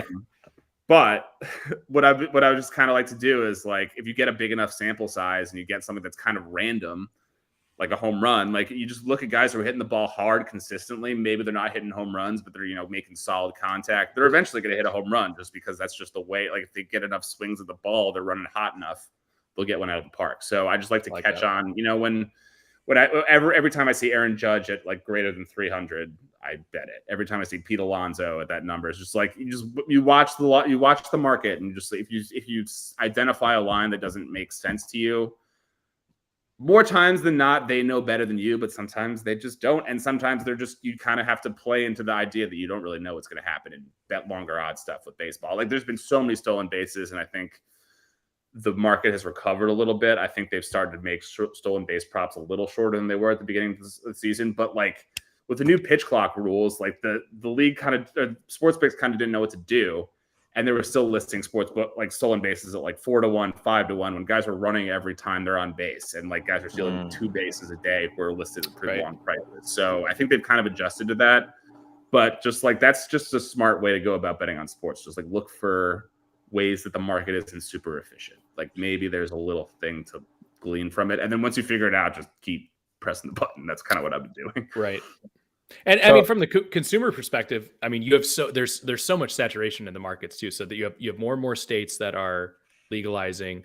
And, when you look at, and that's one of the reasons where we've been kind of big on hockey is I just don't think there's as many eyes on it. Like obviously Vegas is going to focus on football, basketball, the stuff that, you can't have A+ guys looking at every single line across the board. Maybe you can sneak a little value out that way too. And that's one of the things I've been doing, Jeremy, is Caesars is one of the sports books that allows you to flex to a -1 spread on hockey. And a lot of things like a spread in hockey is similar to that in baseball, in that you're going to get minus or plus 1.5 goals. Typically 1.5 runs is typically what the spread is, right? But where the movement will be is in the juice. And so what I'll try and do is identify a favorite at -1.5 that's like plus 170 or more. I'll flex that. I'll buy half a goal to -1 to where I'm basically doing a money line push, but I'm getting plus odds if they win by 2. And in hockey, you're down 1. What are you doing? You're pulling that goalie, which gives an easy opportunity for the other team to go up +2. So what I'm doing is I'm looking for 4 or more or 2 or 4 or more opportunities to do that, to where I only need to hit half of those bets to be in the black and make money on my night and betting on hockey. So that was something that we did this season. Aaron's on FanDuel, and I think MGM is your other one. MGM and DraftKings, is the other ones that you were on, and they didn't allow you to. Couldn't do it on. And I can deposit into Caesars, but I'm still like, we just got gambling this year in Ohio, so I'm still rolling free bets. But that was the only one that we found that allowed that action, and I mean it was very profitable for us. It built the bankroll throughout the season of hockey that happened after football. Yeah, that's when we started playing. It's all about like it's all about like line shopping, finding the best line for whatever you want to do. Like I have like 7 sportsbook apps. I'm limited on PointsBet now, which is really unfortunate. So I don't really use them anymore. Why, you won too much? I don't know. Okay, Jeremy, why don't you chill a little bit? Here's $20. Get out of here. I don't know what happened. I can't bet more than like $5 on certain things. Really? Wow. Yeah. So like why? Why use it? Yeah. Absolutely. But yeah, like every time I want to make a bet, I'm always like I'm on FanDuel, I'm on DraftKings, I'm on MGM, I'm on Caesars, I'm on Rivers. I'm just trying to see where the best line is, and sometimes you can arbitrage stuff and like get like a margin where you win both sides. It's just the way that like every sportsbook operates independently basically, and sometimes some are quicker than others. Like a football game will be 2.5 at one book, 3 at the other. Obviously 2.5 is like 20% win probability just because so many games end on 3 in the NFL. So like just look for small little edges like that. That's right. Really smart. Love it. Awesome. Well, Jeremy, you've given us more than the time that you committed to us, and we appreciate that, obviously. And I tell the people where they can find you, where obviously on Twitter and New York Post, and give yourself the floor is yours. Yeah, and also once again, sorry to jump away and take a. Oh, please no. But yeah, you can find me on Twitter. Jeremy Layton, LAYT0N is how I spell it, how my handle is on Twitter.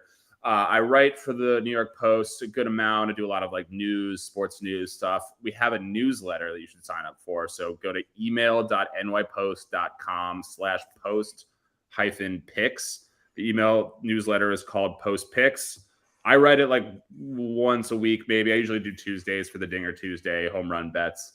I have 2, Dylan Svoboda and Eric Richter are 2 other writers, other New York Post gambling guys. We've been pretty hot basically for a long time now. Dylan's really good at the NBA. Eric's really good at UFC, if you're into that. And we just we write a pick that's kind of exclusive to our newsletter subscribers every day. We link all our content. There's a lot of betting stuff that we'll give to you every weekday at 4 p.m. So if you're into betting, go sign up. I edit the newsletter. I send it out to you guys, and we try to, get you guys some good winners every day, and at least try to be fun with it. So yeah, that's me. That's awesome. That's fantastic, man. Well, we'll definitely have to get you back on the show, get your boys back on the show. This is a show centralized around sharing betting strategies and concepts and things like that. So we absolutely appreciate your time, and thank you again. Everybody go ahead, follow Jeremy on Twitter, sign up for the newsletter, and give it up for Jeremy. Fantastic. We appreciate it, guys. My pleasure. Thanks for having me on. All right. We'll talk to you later, Jeremy. Thank you so much. It's awesome. That was fantastic. Absolutely fantastic. Yeah. The centralized around what this program is built on is just sharing gambling concepts, learning about how to bet better. Just fantastic. I liked his strategy when it, and we talked about this. This is a long time ago, at least in terms of this program. But let's not just sidetrack these lower level PGA events, and let's take some long shots. No, I love that part, man. I'm like, I'm after we sign out tonight, I'm gonna. I'm like, who's in play? Yeah, right. Yeah, absolutely. Brian coming in. What's up, guys? Kind of late to the party. Brian, don't worry about it, Brian, baby. It's a party. I'm on my weekend. You're on your weekend. I'm drinking tequila. I'm actually, what I'm doing right now is prepping for Mexico, Aaron. I'm being responsible. Okay. And I'm prepping for Kentucky, but the bourbon's gone. So yeah, it's all right. Well, and Brian, you've just tuned in for our newest segment to wrap up the show. It's called How You Doing? Basically, what's going to happen is I'm going to give Aaron a team.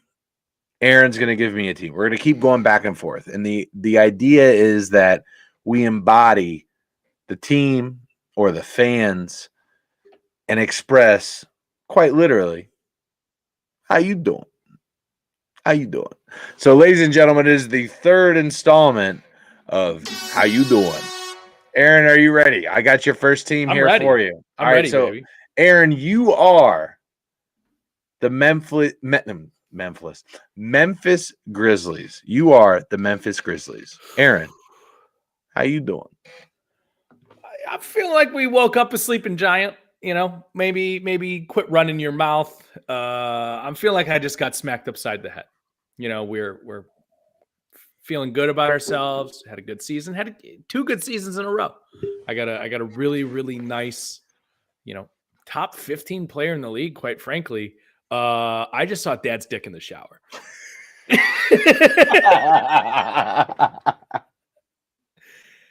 That's how I'm doing. I'm not feeling good about it. We got this guy over here who keeps running his mouth, keeps asking for it. You know, you got your buddies in college who you go to the bar. You got a Dylan Brooks in your group, and you're like, bro, please shut the fuck up. You're gonna get us all killed. And yeah, we're hanging out in the drunk tank on a Friday night in college, and we'll be out Saturday morning. Jesus Christ. That beautifully done. Beautifully done. Aaron, I'm going to need you to give me 30 seconds. Okay. 30 seconds, hold down the fort. You got it. So I'm going to just do a little eulogy for the Cavs here as we wait on Corey to come back. Cleveland has lost to the New York Knicks. By the way, hats off to the New York Knicks. That's not one of those teams that, you know, when you lose to, you want to feel bad about, because I always root for teams that, quite frankly, the Knicks haven't had a ton of success. It's odd to say that Cleveland has had more recent success than a team that's in New York. But I'm going to be rooting for the Knicks moving forward. Only because it makes my team look better. Actually, not only because I like that team, man. That they play with a lot of heart. But taking a look at the Cavs, you know, you gave up a lot for Donovan Mitchell, and he didn't really show up, guys. That's not really ideal. But I also think Garland, you know, Mobley, you know, even Allen to some extent just hasn't had that playoff success. And, you know, I think moving forward, they can be okay. It'll be interesting to see if they hold on to JB Bickerstaff. I think they will. You have guys like Nick Nurse available at coaching. It's going to be a wild off season, but we don't really have the assets to do a whole lot with it. But it's definitely a humbling experience. You know, I like the Knicks a lot. I think the Knicks are a really, really good basketball team. I'm going to be rooting for the Knicks. But boy, is that a humbling experience. And Corey, welcome back, buddy. How's everything going? Dude, we're all right. I wasn't prepped for an hour and a half tonight, and I appreciate you holding down the fort there. And I just did a little Cavs eulogy. It was good. It was good. It was a cathartic moment for you, I think. And, it was. And I'm happy to have been able to give that to you. Brian coming in here with a comment before we keep moving on with how you doing. Says, who do you guys have the Bengals picking tomorrow? You know, Brian, we did a mock draft. You can catch it at rallytalsports.com, but we had them going offensive tackle in the first round. The things that I am seeing, everybody that doesn't know the Bengals, like national media, has Dalton Kincaid going, tight end out of Utah. Has him going, and it would be a good situation for Dalton in that, like, he doesn't have to be the guy right now. Right. Like Irv Smith is going to be the guy, and, you know, Drew Sample is going to be the run blocking guy. So he has the ability to develop within a low pressure situation. The guy that has to perform is Irv Smith, right? Like, he's on a 1-year deal, a prove it deal. Last 2 tight ends that have played for the Bengals have gone off to get 4-year deals at $20+ million. This is not it's a low pressure situation, so that makes sense. However, if you're seeing a gentleman from Ohio State available or a gentleman from Oklahoma available there at 28, it's hard to pass on a Harrison or a Jones available there at 28 when you could just basically solidify this offensive line right now and just be able to roll into 24 and go chase the Lombardi. So real quick, do you have any draft bets? I don't. Okay. I don't have it. I don't have anything right now. I got a couple. I'll take what do you got? I got Richardson under 4.5 pick. Okay. I have Jackson Smith and Jigba under 12.5. I don't think he makes it to 14. I think a receiver goes, Jeremy had mentioned at 14 the Patriots. I think that's late for a receiver. I think a receiver goes in the top 10. I think they go in the top 10. I have under 3.5 total receivers in the first round. This is not a receiver draft for me. That makes sense to me. Yeah. I have the over 6.5 offensive linemen in the first round. That makes sense to me as well. I think it's a very deep tackle draft. I think it really is. And Jeremy had mentioned that like Pro Bowler, like get him early. Yeah, absolutely. But I think this is a very deep offensive line draft. Not even just tackle, but also guards as well. I think this is just a very deep draft for the offensive line, which is why I could see the Bengals going tight end or even, tight end or corner in the first round. Just keep in mind, I'm going to be with like 12 dudes in a house in Louisville without the Browns having a first round pick. Louisville. While the Browns don't have a first round, I was like, all right, let's make this a little interesting. Yeah, have some fun. So we threw a couple things out to make it fun. That's all I got though. Perfect. All right, that was. All right, let's move on here. So let's get back to the how you doing. Yeah, Corey, we're gonna go to the world of baseball here. It's Tampa Bay Rays. Corey James, how you doing? So I was trying to figure out the accent for this one. I figured it was either like New York guy that moved to Florida or just like dirty panhandle guy. So I'll probably bounce between both on this one. Honestly, that's your normal speaking voice. Thank you. I'll give you a metaphor here. It's like everyone needs a place to live, right? We all just so happen to have bought the smallest house on the block. Whatever. It's got a roof, keeps the Florida heat and rain off my head. Can't smoke a cigar in there, but what are you going to do?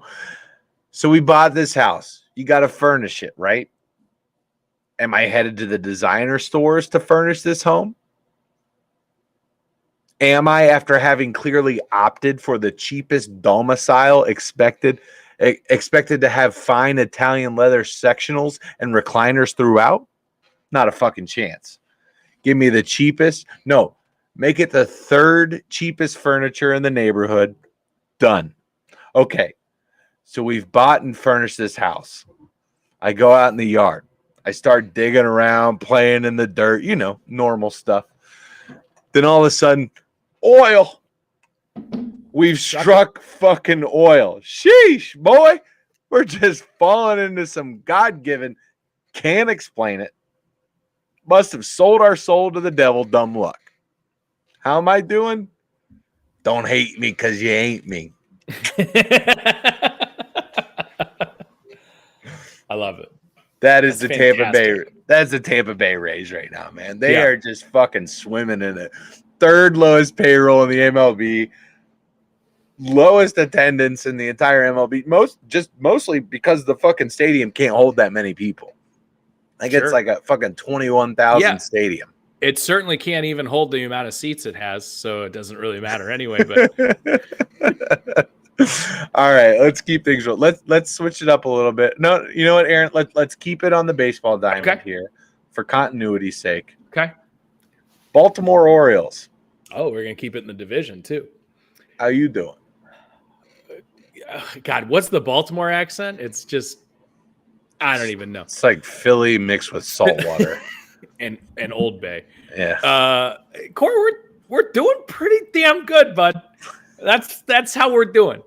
We're feeling like, you remember those old 90s movies when the girl takes her glasses off and you're like, oh shit, she's hot. That's how we're doing. We're flying below the radar. That's exactly how we want to be. This is a division of heavy hitters. You got the Yankees, you got the Red Sox. We all know about them. You got the Rays, who have had one of the hottest starts that we've ever seen, and the Toronto Blue Jays, who have played some really, really good baseball, in the last couple of years as well. We're doing exactly how we want to be doing. I want to stay under the radar. I want to keep this the way it is. I don't want the guys to know that I'm this really hot, sexy lady. Okay? And I want to keep it that way. How am I doing, Corey? I'm that girl in high school that when you see now and you're like, oh shit, is that Jennifer?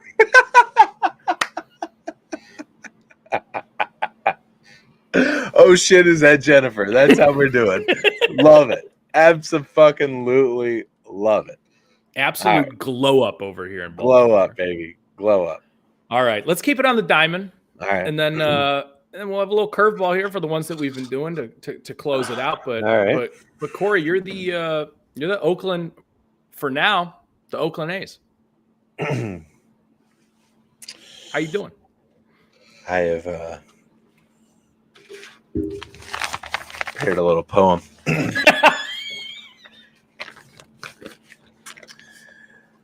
And you bring me to my knees again. All the times that I could beg you please in vain. All the times that I felt insecure for you. And I leave my burdens at the door. But I'm on the outside. I'm looking in. I can see through you. See your true colors. 'Cause inside, you're ugly. You're ugly like me. But I can see through you. See to the real you. All the times that I felt like this won't end, it's for you. And I taste what I could never have. It was from you. All the times that I've cried, my intentions were full of pride. But I waste more time than anyone. Because I'm on the outside. I'm looking in. And I can see through you. See your true colors. Because inside, you're ugly. You're ugly like me. And I can see through you. See to the real you. That's how we're doing as the Oakland A's, Aaron. We're stained. Wow. I'm both surprised, a little bored. So are the people in Oakland. Oakland A's baseball, baby. All right. I'm going to double up on you. Oh, okay. All right. But perfect. That's only to keep the continuity of the draft order. Okay. Corey, wipe the emo makeup off your face real quick. Okay? Yeah. Forget that you used to work at Hot Topic. The studded belt. Yeah. All right. You are the Carolina Panthers, the number 1 pick. We're on the clock. On the MFN clock. How you doing? Good. I mean, best possible spot, right? We get the first pick. We get our guy. Let me tell you something. It sure as shit ain't gonna be some guy that fucking puts mayonnaise in his coffee. All right. Jesus fuck. What is wrong with these Tide Pod eating motherfuckers, man? Ugh. Anyway. Last time we picked QB number 1 overall. Did pretty great, right? I mean, yeah. We also failed to create an offensive scheme that would allow him to have a long, successful career in the NFL. But hey, we got to a Super Bowl. We can't fuck this up, can we? How am I feeling? Undefeated, baby. Undefeated. Love it. Love it. All right, I'm going to flip it back to you for one more NFL. How you doing to wrap this up? Aaron, you are the Indianapolis Colts on the eve of the draft. Yeah. Opportunity in your hands. Yeah. You're bound to get a quarterback. Yeah. Aaron, Indianapolis Colts. How you doing? I'm feeling like we got a pretty goddamn good roster over here in Indianapolis, Corey. That's how I'm feeling. Yes, certainly we've been, rolling out these geriatric fucks that can't really get the job done. But guess who has a great track record in drafting quarterbacks? Andrew Luck. Ever heard of him? Every time we talk about the draft, we're like, oh, is he the next Andrew Luck? Is he the next Andrew Luck? Is he the next Andrew Luck? No, he's not. How do we do before that? Peyton Manning. Oh, that worked out pretty goddamn well. What's that? Dad's drunk again? He's hammered. He's doing cocaine off the big board.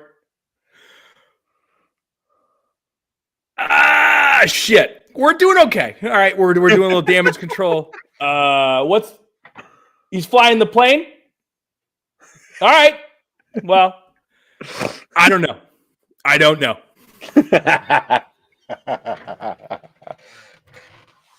Well done, sir. Well done, sir. Absolutely fantastic. That is another edition, ladies and gentlemen, of How You Doin'. Always a fun time doing that. If you had to guess,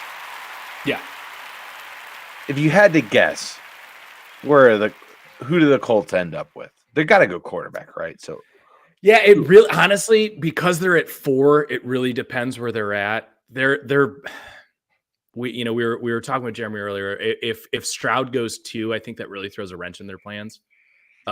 Because I think 3 is up for the taking. I think Levis at the end of the day is going to end up in the Colts. That's just, let's just assume this all goes chalk. I think there is going to be a trade at 2 or 3. Wow. And I told you before, I have Richardson going 3 or 4. That's one of the bets that I have.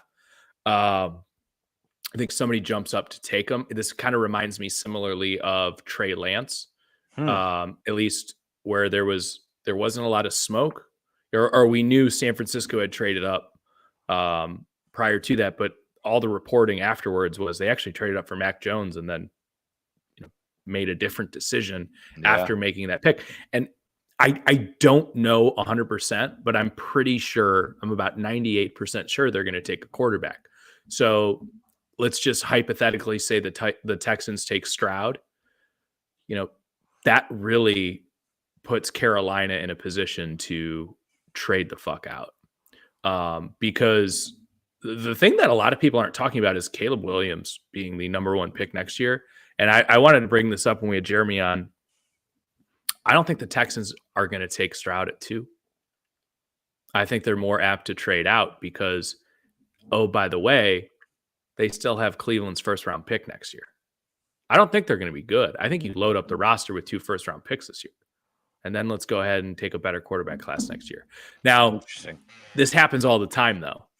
Oh, the quarterback class next year, dude, it's going to be fucking it's going to be dope. It's going to be really good. Yeah. Caleb Williams is different, though. Yeah. Interesting. Well, it's going to be very fucking interesting tomorrow. What do you guys got going on tomorrow night? Draft kicks off at 8:00. I'll try not to get Bobby too drunk.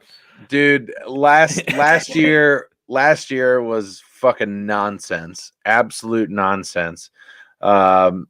It's just going to be me, Todd, and Bobby watching the draft commentary. I absolutely hope everyone will join in. We'll be on YouTube, Facebook, and Twitter tomorrow night watching the draft. It's just going to be fun. It's just going to be dudes hanging out watching the draft. So if you're stuck at home, join us. Pop open your phone, mute fucking Mel and Todd, and just watch the draft picks come along as Rally Towel Sports guys. Not our Todd. Todd McShay and Mel Kiper. Not our Todd. I will not mute him tomorrow. I won't be able to join you guys tomorrow, but I know you guys are gonna be able to absolutely crush. Maybe I can't. I don't know. Maybe I sneak away, but that won't be worth it. You don't want to dial in. Hey guys, listen here. The Browns aren't gonna pick until. Any chance you guys trade up? No chance. Sacrifice the entire rest of the draft. No chance. There's nobody. I mean, what would be the? Yeah, there's nothing to do. You can't wide leapfrog receiver from third round to first round. No, it's too much. It's too much. But anyway, it was a fantastic show. Shout out again to Jeremy Layton for coming by tonight. Awesome insight. It was a lot of fun, man. Yeah, it was perfect for this program. He did great. Looking forward to having him back on again. You can go ahead and follow him on Twitter. Make sure you guys subscribe to us on YouTube. We are on Facebook and Twitter and TikTok as well. And Spotify, Apple Podcast, wherever you get your podcasts, we're fucking there. So we appreciate everyone who dropped by tonight. Do us a huge favor. Just like this video, share this video. It's free and it's a very easy way to support the podcast. We appreciate you guys so much. For Aaron, I'm Corey. This is the Generous Degenerates. We'll see you tomorrow for our draft show. I'll see you tomorrow, Bobby. Peace.